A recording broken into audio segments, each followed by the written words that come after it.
Commentator Bernard Hickey says the Reserve Bank needs to consider the idea if it's serious about preventing another housing bubble. Good morning to you, Bernard. Good morning. Are we in the midst of a bubble? Well, in Auckland, we've got house prices rising 10 to 15%, and house prices are now more than 10 times income. Now, in anyone's language, that's very expensive, and the Reserve Bank is looking at it. Now, the rest of the country, not so much. You know, overall, prices are up 5% across the country in the last year. But, you know, whenever we've seen Auckland boom, it tends to spread as people move their money elsewhere. So it's looking slightly bubbly. Campbell Hasti's point earlier was that it's still just Auckland, not the rest of the country, and if it is getting out of control, why not just raise interest rates, make it more expensive to borrow? Well, there is more to the economy than just the housing market, although there is an argument that we now have just a housing market with bits tacked on.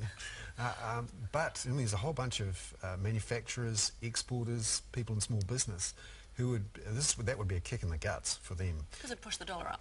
Exactly, and it would mean that their costs go up as well.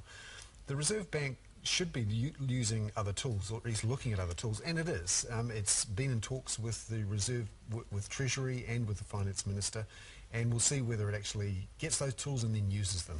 This particular tool, though, requiring a bigger deposit so that the loan-to-value ratio is smaller, less risky, should they be using that now? And if they did, would that not have impacts on people like me, first-home buyers?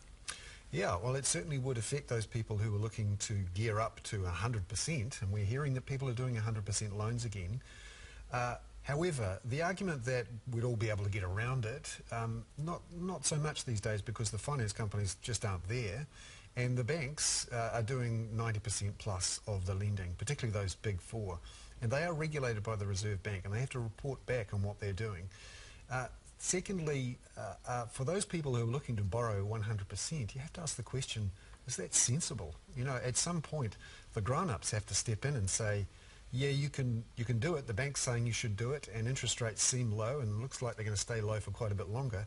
But is it sensible? If house prices actually fall, you're wiped out completely. I suppose what they're banking on is we've seen a 12% annual gain in prices in Auckland. It doesn't take long before you don't have a 100% loan. And you quite say, Campbell Hasti's saying, actually the banks have been quite careful about who they grant these loans to. That doesn't assuage your fears at all?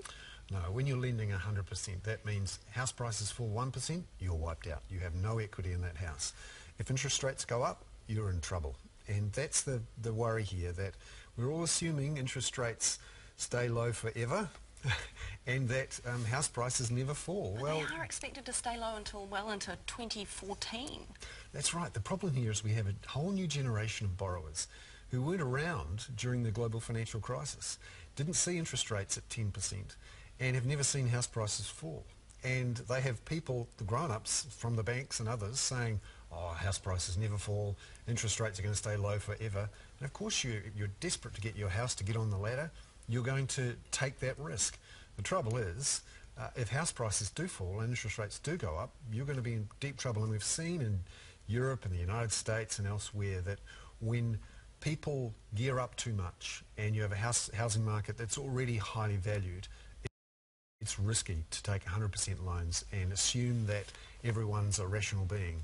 This is where the government and the Reserve Bank need to step in and say, actually, that's a bit too hot, let's call it. All right, thank you very much, Bernard Hickey, a financial commentator at interest.co.nz.